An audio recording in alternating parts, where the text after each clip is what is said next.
Do you know the app Parler? Well, if you don't, come on, let's get on board, everybody. It is the top free app right now on the Google Play Store and on the Apple App Store. It is blowing up, and it's gone really crazy since the election, November 3rd. It became the most popular free app on the Apple App Store and Google Play Store then.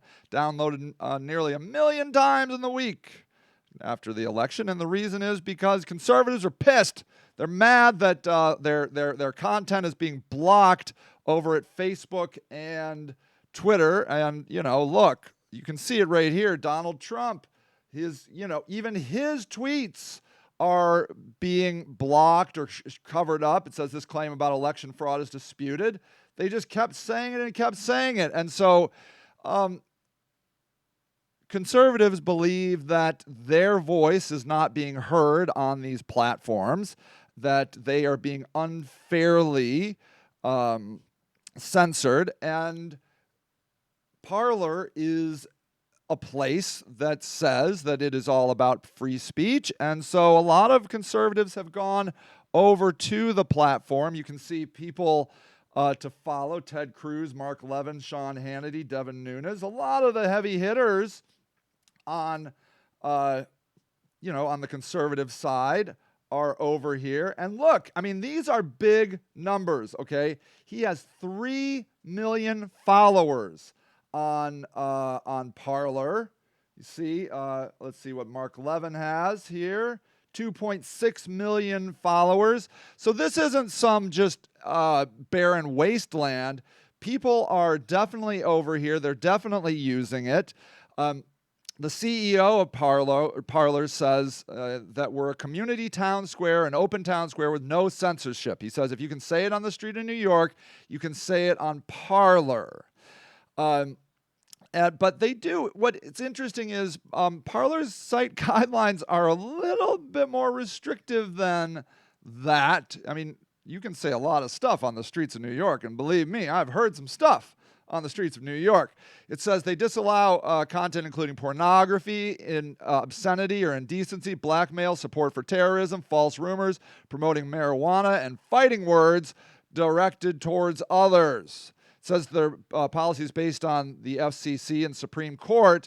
However, Gizmodo, a reputable news source, said that that's nonsensical, noting that the FCC only moderates public airwaves and not internet content, and that some of Parler's rules are more restrictive than restrictions imposed by either the FCC or the Supreme Court. And in fact, there are people indeed saying that they have been unfairly blocked on Parler, but what are you going to do? Ultimately, it all comes down to money, but it is an interesting place to reminisce of the days of old when things were they were put out there and they were not moderated as much as they are today. And right now it is a bastion of hope for conservatives, even conservatives that are saying things that are indeed factually false. But I guess the question is, are people allowed to say lies? And I would think that isn't that what a politician is? A liar? I mean, have you ever met a politician that doesn't lie? I mean, literally, I don't think I'm saying anything outlandish here, right? I mean, politicians are liars. That's how they win. And so, I mean, which lies do we decide are acceptable and not acceptable? And who decides which lies are acceptable and not acceptable? It is what they consider a microblogging platform. You can parlay instead of tweeting up to 1,000 characters. I've uploaded quite long videos. I uploaded a 10-minute video. I don't know what the limits are on that.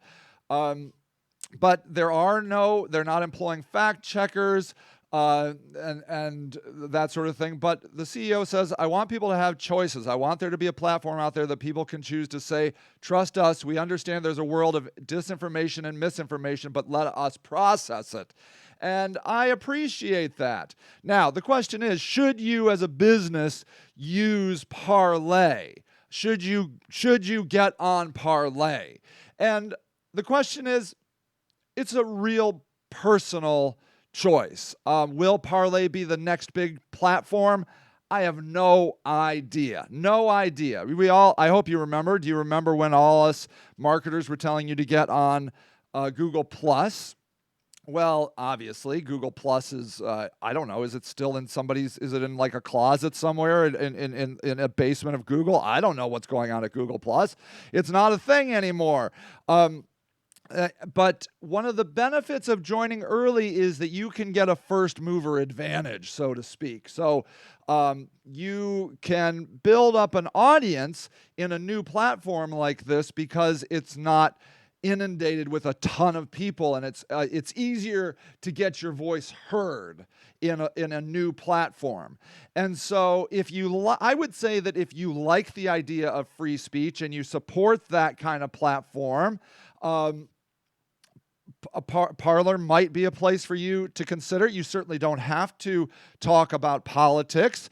If you're a business owner, you can just stick to your business, But I would say that if you know that your customers tend to skew conservative, this would be an incredible place for you to go. So I would say churches should go over here. In fact, there's a local church group that I just followed that's over here. They tend to be more conservative in their thoughts, but I love them. They're great people. They do great work. So that could be good. Certainly conservative political groups.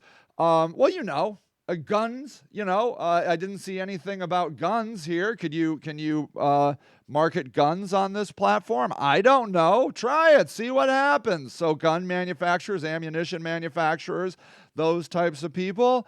Or if you just lean conservative, it would be a good place to go. I'm over there just because I like to stir things up.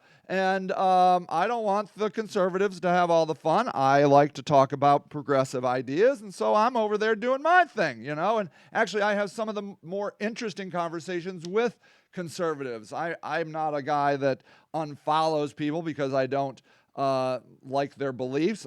I will, for whatever reason, I'm telling you this, I don't even know. I do sometimes block people if I feel like they're getting really stressed out or I'm getting really stressed out. I put them in sage timeout.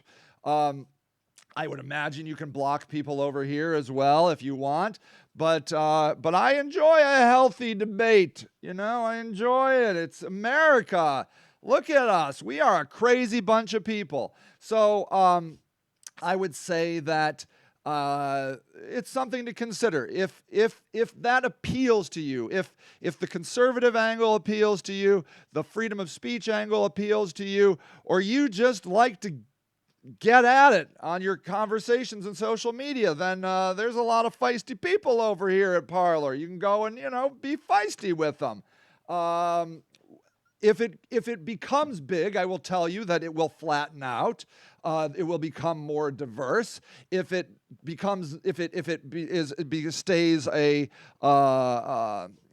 smaller niche platform, it will probably still have millions of users that stay with it, but they'll probably stay conservative. So. Which could still be really great. It could still be really great for like churches and gun people. I don't know why I can't think of anybody else. It's like churches and guns. It's like when I think of conservatives, but I don't know. Steak. Do you like doesn't everybody like steak? Other people, things conservatives like. I don't know. Chicken. You guys like chicken, I hear. So anyways, try it out. If you think, at least go over and I'll tell you what, I got my name. That's always a pro tip. If you go over there, you could get your company name, your personal name. Get your personal name. I really am a believer in that. I got my name, so that's super good. And even if you don't go over there now, you might come back and be like, I got my name.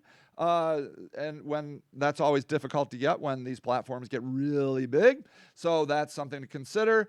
But anyways, I wanted to let you know about Parler. I wanted to let you know that it is kind of on the leading edge of new platforms. I wanted you to be aware of it, to think about it, consciously make a decision if you want to experiment on a rising star, a potential rising star in the social media landscape. Now is your time. All right, everybody, have a good day, and I'll talk to you.